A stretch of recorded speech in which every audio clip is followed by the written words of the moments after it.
그래서 공황장애 환자는 절대 자살을 시도하지 않습니다. 그런데 공황장애 환자들 중에서도 죽고 싶다는 분들이 계시죠? 한 가지는 포기해야 다른 것을 얻을 수 있는 것입니다. 안녕하세요. 김순nel입니다. 공황발작 경험해 보신 적이 있으신가요? 갑자기 숨이 막히고 심장이 마구 뛰고 어지러워서 쓰러질 것 같고 손발이 마비되거나 생각이 사라져서 어쩔 줄 모르게 되면 정말 그때의 공포감은 이루 말로 표현할 수가 없는 것이죠. 그냥 한마디로 죽을 것 같은 공포감에 사로잡히게 됩니다. 공황장애 환자분들이 경험하는 증상 중에 가장 많은 것이 죽을 것 같다는 것인데요. 숨이 막히고 기운이 빠지면서 주저앉을 것 같고 내가 금방 죽을 것 같은 공포가 밀려온다고 합니다. 불안증과 공황장애는 같은 질환이죠. 불안할 때 심장이 뛰고 어지럽고 얼굴도 달아오르고 호흡도 가빠지고 하잖아요. 증상이 공황장애와 거의 같습니다. 그런데 공황장애에는 있고 불안증에는 없는 것이 하나 있죠. 그게 바로 죽음에 대한 공포입니다. 그래서 공황장애 환자는 절대 자살을 시도하지 않습니다. 죽을까 봐 두려워서 병원 응급실을 가죠. 죽음을 극도로 두려워해서 병이 생겼는데 자살할 수가 없는 것이죠. 자살을 생각하는 질환은 우울증입니다. 공황장애가 뇌기능이 과흥분된 상태에서 나타나는 질환이라면 우울증은 뇌기능이 너무 약해져서 오는 질환입니다. 이것도 하기 싫고 저것도 하기 싫고 뭘 봐도 들어도 해도 흥미를 느끼지 못하죠. 그냥 사는 것이 아무 의미가 없는 것입니다. 사는 것이 의미가 없으면 곧 죽음을 생각하게 되죠. 생명력이 꺼져버리는 것입니다. 버킷리스트라고 들어보셨죠? 죽기 전에 꼭 해보고 싶은 것들의 목록인데요. 유럽 여행, 남미 여행도 가고 싶고 크루즈 여행도 가고 싶고 스카이다이빙도 해보고 싶고 깊은 바다 구경도 하고 싶고 진정한 사랑을 만나서 깊은 사랑도 하고 싶고 등등 사람마다 하고 싶은 일들이 아주 다양합니다. 이렇게 뭔가 해보고 싶은 것이 있다는 것은 뇌가 아직 살아있다는 것을 뜻합니다. 우리의 뇌가 아주 활발하게 움직이고 있는 것이죠. 뇌는 활발하게 움직일 때 제 기능을 발휘합니다. 오감을 통해서 외부 자극을 느끼고 그것을 분석하고 저장하고 각색한 다음에 반응을 만들어내는 것이죠. 그래서 웃고 울고 말하고 느끼고 달리게 됩니다. 이런 일련의 과정이 지속적으로 원활하게 잘 이루어질 때 사람은 건강한 상태인 것입니다. 그런데 이런 뇌의 활동 과정이 너무 과항진되어 있거나 너무 억제되어 있으면 질병이 되는 것이죠.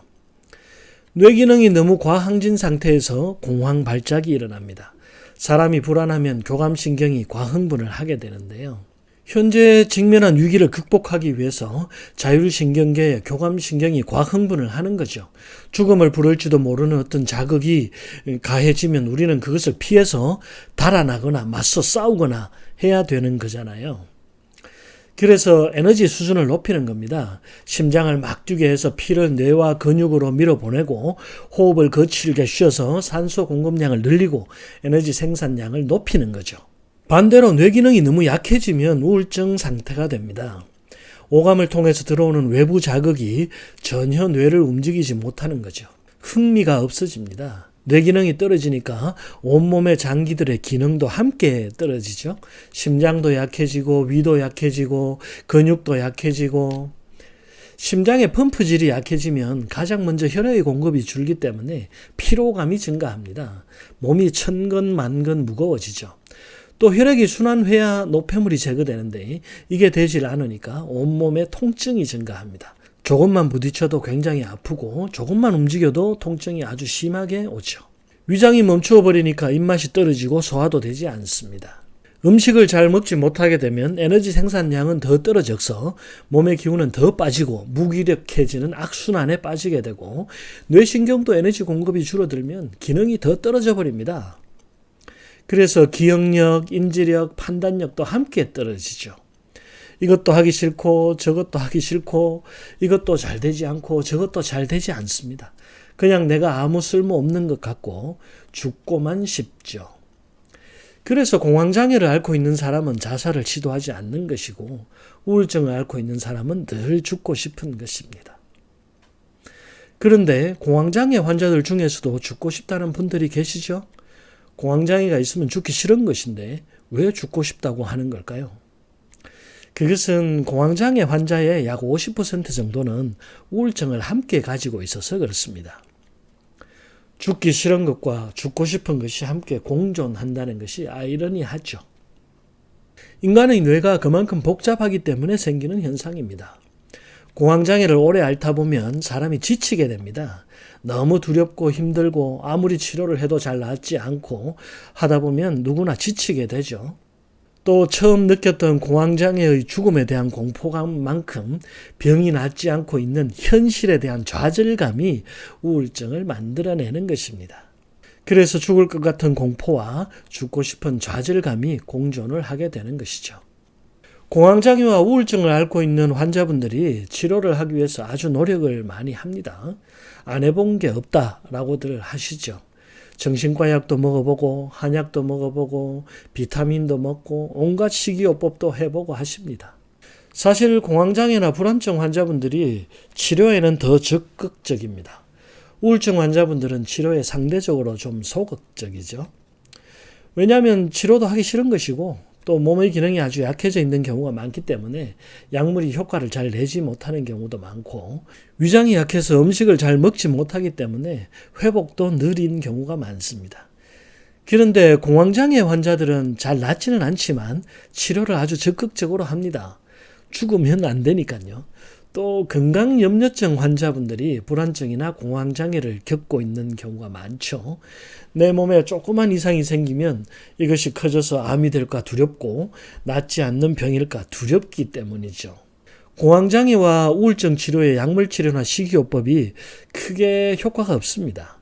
처음에는 반짝하다가도 늘 그 자리로 돌아오죠. 왜냐하면 뭘 먹어서 공황장애 우울증을 치료할 수 없기 때문입니다.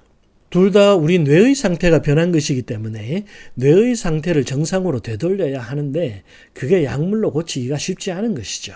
공황 발작 상태는 뇌가 과흥분된 상태인데요. 컴퓨터를 사용하다 보면 CPU가 과열될 때가 있죠.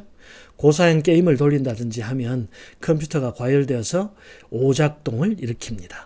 그처럼 사람의 뇌도 너무 흥분을 하게 되면 오작동을 일으키죠.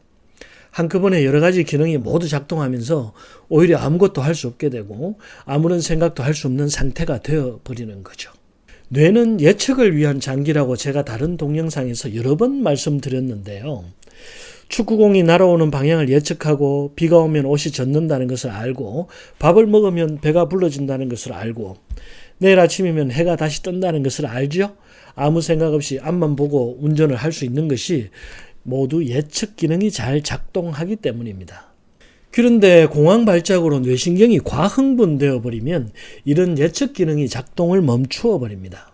그래서 무슨 일이 일어날지 전혀 예측이 되지 않기 때문에 불안해지고 공포감에 휩싸이고 죽을 것 같은 느낌이 드는 것이죠. 우울증은 정반대의 상태가 됩니다. 뇌의 기능이 축소되어 버리는 거죠. 출력이 약한 자동차를 타고 아무리 악셀을 밟아도 차가 속력이 나지 않는 것처럼 말입니다. 뇌 기능이 약해져 있어서 생각도 잘 나지 않고 온몸의 장기가 활성화되지 않습니다. 근육이 활성화되지 않으니까 움직일 수가 없고 심장이 활성화되지 않으니 피가 돌지 않고 위장이 활성화되지 않으니 입맛이 없고 소화가 안 되는 것이죠. 이렇게 기능이 모두 떨어지면 좌절감이 생깁니다. 이대로는 살 수 없는 것이고 이것이 곧 죽음으로 귀착됩니다. 죽어야겠다는 생각이 드는 것이죠. 한마디로 생명력이 꺼져가고 있는 것입니다. 공황장애나 우울증이나 공통적으로 뇌기능의 이상이 발생한 것이기 때문에 치료를 위해서는 뇌기능을 조절해 주는 것이 아주 중요합니다. 공황장애는 너무 흥분된 뇌를 진정시킬 필요가 있고 우울증은 너무 약해진 뇌기능을 자극해 줄 필요가 있는 것이죠. 그래서 가장 필요한 것이 운동입니다. 공황장애는 뇌가 흥분되어 있는데 또 뇌를 흥분시키는 운동을 하라고요? 네, 그렇습니다. 처음부터 너무 과격한 운동을 할 필요는 없지만 운동이 반드시 필요합니다. 운동을 통해서 두 가지 효과를 기대할 수가 있는데요. 운동은 뇌의 예측 기능을 살려줍니다. 달리기 하면서 넘어지지 않도록 발의 움직임을 조절하고, 축구를 하면서 공의 궤적을 쫓아가고, 탁구를 하면서 상대방 서브가 회전인지 무회전인지를 예상하고, 골프를 하면서 어떤 클럽으로 공을 쳐야 어느 정도의 거리를 날아갈지 계산을 하다 보면 뇌의 예측 기능이 살아날 수 있는 것이죠. 이렇게 조금씩 하나하나 예측 기능을 살리다 보면 순간순간 맞이하는 환경 변화에 뇌가 적응을 할 수 있게 되는 것입니다. 두 번째 효과는, 스포츠는 대개 경쟁심을 유발하고 또 극도의 흥분을 유발하는데요. 이런 경쟁심이 바로 생명력입니다. 내가 너를 이기고 앞으로 나아가야겠다는 생각이 바로 원초적인 생명력이죠. 생존에 관한 것이니까 말이죠. 그리고 극도의 흥분은 카타르시스 효과를 냅니다. 어쩔 수 없는 환경의 영향으로 공포심을 느끼는 것은 죽음에 대한 공포를 만들어내지만, 내가 운동을 통해서 스스로 만들어낸 흥분은 공포에 대한 뇌의 적응력을 길러줍니다. 뇌의 저항력을 길러주는 거죠. 공황장애 극복을 위해서 반드시 운동을 해야겠다는 생각이 드시죠? 우울증에도 운동이 꼭 필요합니다. 뇌 기능이 떨어져서 아무것도 할 수 없고 아무것도 잘 기능하지 않는 상태에서 뇌 기능을 자극할 수 있는 방법은 크게 세 가지 정도인데요. 근육을 움직이는 운동이 있고, 책을 읽고 공부를 하는 방법이 있고, 영화나 음악을 듣는 것 같이 취미 생활을 하면서 뇌신경을 자극하는 방법이 있는데요. 이 중에서 가장 강력하고 효과적인 방법이 운동입니다. 운동을 통해서 심장 박동을 촉진하고 폐활량을 늘리고 근육량을 늘려가는 과정에서 뇌신경이 가장 활발해집니다. 저는 올림픽에서 금메달을 따는 사람과 학술 연구를 통해서 노벨상을 탄 사람의 인간적 완성도가 거의 같다고 보거든요.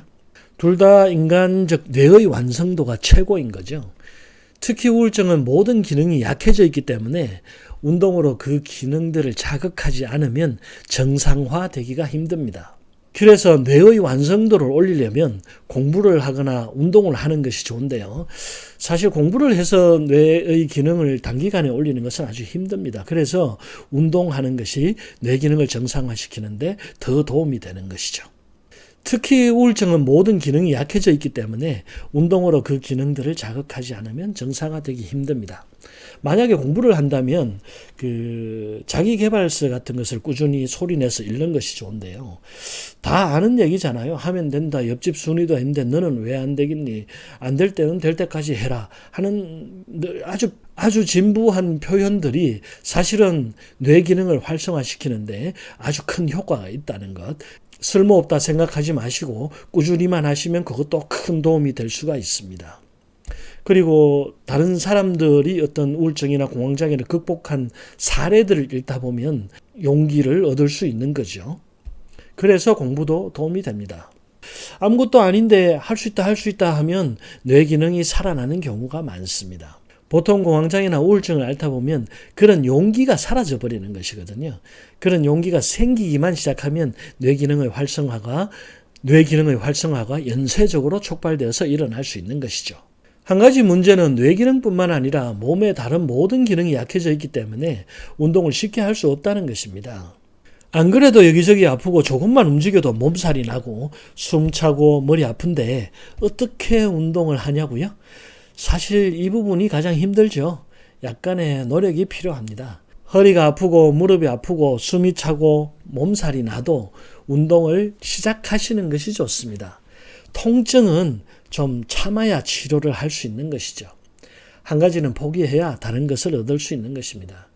너무 아파서 몸살이 나면 며칠 쉬다 또 시작하는 것이 중요하죠. 한 번에 마라톤을 뛸 필요는 없습니다. 5분, 10분씩 시간을 늘려나가는 것이 중요하고 꾸준하게 포기하지 않고 하는 것이 중요한 것이죠. 운동은 우리의 생명력을 길러주는 가장 효과적인 방법이기 때문입니다. 공황장애, 우울증 없는 행복하고 건강한 미래 꼭 만드시길 기원드립니다. 감사합니다. 구독과 좋아요 눌러주시면 더욱 알찬 내용으로 찾아뵙겠습니다.